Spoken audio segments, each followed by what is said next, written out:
दोस्तों, क्या आपको पता है कि रणवीर सिंह बॉलीवुड सुपरस्टार, उनके साथ भी एक पैरानॉर्मल एक्टिविटी हो चुकी है। लेकिन मुझे लगा कुछ है और फिर मैंने ऐसे देखा तो काली दीवार पर सफ़ेद मिट्टी के साथ एक चित्र बना हुआ था।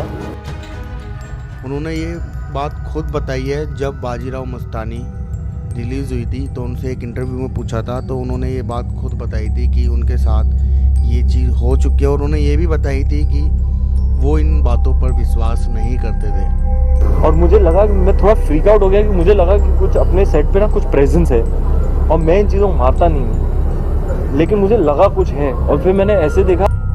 लेकिन जब उनके साथ ये सब हुआ तो वो इस बात पर विश्वास करने लगे। तो एक एक्टर जो अपने अंदर पूरा किरदार निभाता है, एक अंदर उसको अपने अंदर डालता है, पूरा जान लगा के उस किरदार को जीता है, तो ऐसा माना जाता है कि फिल्म ख़त्म होने के बाद भी वो उनका जो कैरेक्टर होता है उससे वापस आने के लिए भी उनको काफ़ी मुश्किल हो जाता है। काफ़ी सेलिब्रिटीज़ ने तो ये भी बोला है कि हमने कुछ ऐसे ऐसे रोल करे हैं कि जो कैरेक्टर हमने करा है उससे बाहर आने के लिए हमें बहुत ज़्यादा मेहनत करनी पड़ी है, वो बहुत मुश्किल में। कुछ एक्टर्स तो ऐसे हैं कि उस कैरेक्टर से कभी बाहर ही नहीं आए। तो बात करते हैं रणवीर सिंह की। जब बाजीराव मस्तानी की शूटिंग चल रही थी तो रणवीर सिंह के साथ कुछ ऐसे 3 इंसिडेंट हुए हैं कि जिन्हें देखकर वो खुद डर चुके हैं, हैरान हो गया, और वो भी इस बात को मानने लगे हैं कि इस तरीके की चीज़ें रियल में होती है।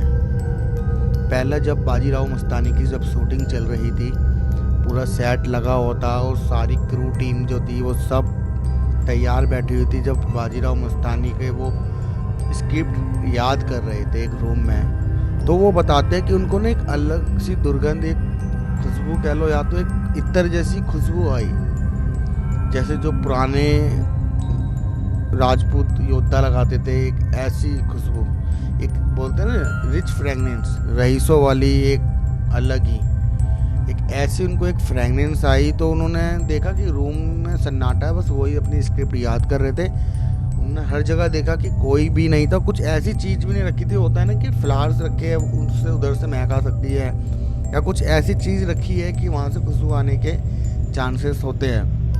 वहाँ ऐसा कुछ भी नहीं था। तो उन्होंने देखा कि उनको खुशबू तो अच्छी लगी, लेकिन जैसे जैसे वो थोड़ा आगे बढ़ते जाते हैं तो उनको खुशबू कम होती चली गई और एकदम से वो ख़त्म हो गई। तो उन्होंने भी सोचा कि नहीं, ये नॉर्मल होगा, तो अपने वो वापस स्क्रिप्ट को याद करने लग गए। और फिर एक बार वो ये चीज़ देखते हैं कि जब बाजीराव मस्तानी का वो सेट पे एक्ट कर रहे थे, एक्ट जैसे ही ख़त्म होता है तो वो क्या करते हैं कि सेट के पीछे जाते हैं। तो जब वो पीछे सेट लगा होता है, आप सभी को पता है जो सेट होता है वो वुडन का होता है, तो पीछे जब जाते हैं तो वहाँ अंधेरा रहता है। लाइटनिंग सेटअप सब सेट के ऊपर होता है, पीछे सब लाइटनिंग अंधेरा रहता है। जैसे ही वो पीछे गए तो उन्होंने खुद ये बताया है कि उनको एक दीवार पर एक काली परछाई, एक काला साया सा बनता वो दिखा था, और वो परछाई कुछ इस तरीके की थी जैसे बाजीराव मस्तानी की परछाई थी। जैसे बाजीराव की सर पे पहनने वाला ताज, पगड़ी और ऐसे मूछे ऐसे ताव देते हुए कोई परछाई में ऐसे बाजीराव पूरा एक समझ लो कि बाजीराव मस्तानी की परछाई में पूरी फ्रेम उतर गई।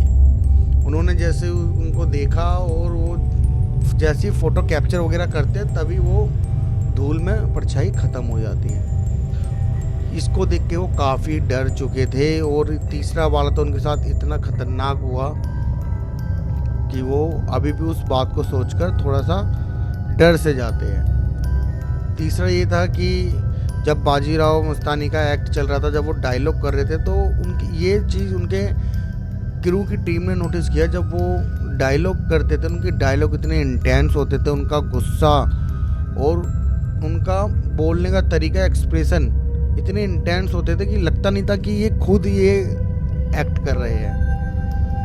और जैसे ही वो शूट करते थे तो उनको उनकी आंखों के आगे काला अंधेरा सा आ जाता था। उनको ऐसा लगता था कहीं ना कहीं मैं अपनी परफॉर्मेंस पे ज़्यादा एनर्जी डाल रहा हूँ, तो उस कारण ये हो रहा है। कि जब उन्होंने ये सब करते थे तो जब रात को वो अपने स्क्रिप्ट लर्न करते थे तो उनके कान के पास आके एक ऐसी आवाज़ आती थी कि तुम मेरे दर्द को समझो।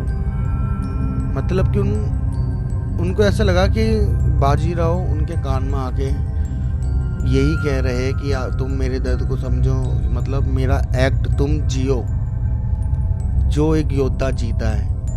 और कहीं ना कहीं उनको ऐसा लगता था कि जब मैं एक्टिंग करता हूँ, सूट पर एक्ट करता हूँ, तो वो मैं नहीं करता, क्योंकि वो कहीं ना कहीं ढीले पड़ जाते थे, लेकिन वो उनका जुनून, उनकी एनर्जी बिल्कुल वैसी सेव रहती थी अंदर से जैसे कोई उनसे करवा रहा है। और लास्ट में शूट के बाद उनको काफ़ी इतनी थकान हो जाती थी, तो उनको लगा था कि शायद कुछ तो ऐसा है जो ये कुछ अलग हो रहा है। ये सब देखने के बाद उन्हें खुद समझ आ गया कि इस तरीके की चीज़ होती है। उन्हें कहीं ना कहीं ऐसा लगता है कि बाजीराव उन्हें सिखा रहे थे कि मेरा एक्ट, मेरा दर्द समझो। रणवीर सिंह तो सिर्फ ये रोल निभा रहे थे, लेकिन रियल में बाजीराव उन्हें सिखा रहे थे।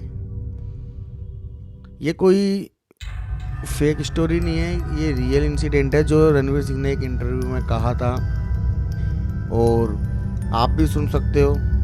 Hardest day of set and I was just not getting the scene. और मुझे लगा कि मैं थोड़ा फ्रीक आउट हो गया, कि मुझे लगा कि कुछ अपने सेट पे ना कुछ प्रेजेंस है, और मैं इन चीज़ों को मारता नहीं हूँ, लेकिन मुझे लगा कुछ है। और फिर मैंने ऐसे देखा तो काली दीवार पर सफ़ेद मिट्टी के साथ एक चित्र बना हुआ था, जो मेरे जहन में तो पूरा का पूरा पेशवा बाजीराव का चित्र बना हुआ था। उसकी फ़ोटो ली, मैंने पूरे सेट को बुलाया, बोला देखो, और कोई डिनाई नहीं कर सकता था कि एक रिजेम्बलेंस है। मैं मानता नहीं हूँ, मैं कभी नहीं मानता, मैं 30 साल की उम्र हो गई है मेरी, मैंने आज तक ऐसी चीज़ों को माना नहीं, लेकिन मेरे साथ हुआ। तो गाइस, ये था रणवीर सिंह के साथ एक पैरानॉर्मल एक्टिविटी इंसिडेंट। और कमेंट करके मुझे ज़रूर बताना क्या ये उनके साथ रियल में हुआ होगा या फिर एक फिल्म हिट कराने के लिए पब्लिसिटी स्टंट। तो कमेंट में मुझे गाइस ज़रूर बताना, और मिलते गाइस अगली नेक्स्ट वीडियो में। ऐसी हॉरर, मिस्ट्री और हिस्टोरिकल वीडियो के लिए चैनल को सब्सक्राइब कर लेना। और अगली स्टोरी तो कुछ ऐसी होने वाली है जो आपको कभी सोने नहीं देगी।